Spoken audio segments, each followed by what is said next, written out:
আমি চাই আমার জামাইরে আমার টাকা পয়সা কিছু লাগতো না, জামাইকে লুকায় রাখছে। আমি ব্রাহ্মণবাড়িয়া নাসিরনগর থাকি।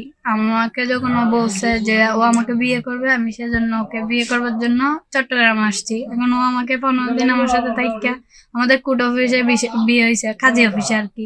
কাজী অফিসে বিয়ে হওয়ার পর ও আমাকে ছেড়ে চলে আসছে ওর মা বাবার ফার্মে। আসার পর ওকে তাবিজ করছে ওর মা যে আমাকে ও ভুলে যাওয়ার জন্য, কিন্তু পারে নাই।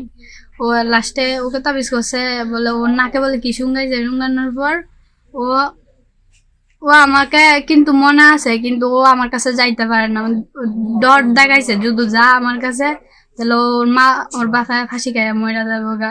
এই মাসের 15 তারিখে আমরা দুজনের কাছে ছিলাম, আলাদা একটা রুম নিয়ে। তারপর রুমের ভাড়া দিয়ে এখন আমি আসছি। এখন আমি কই যাবো আমি নিজে জানি না। আমি আমার মা বাবার সাথেও যোগাযোগ করে ফালে আসছে, আমার নামে মিশা কথা বলছে যে আমি নামাজ পড়তে যাচ্ছি।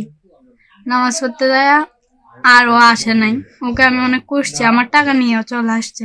আচ্ছা টাকা নিয়ে আসছে ভালো কথা, আমার কাছে যাবে কেন? এখন ওকে যাইতে দেন, ওর মোবাইল টোবাইল আটকায় রাখছে, ওকেও আটকায় রাখছে, জামাইকে লুকায় রাখছে। আমার জামাইকে বের করতে দিচ্ছে, মানে আমাকে দেখাইতে দিচ্ছে না।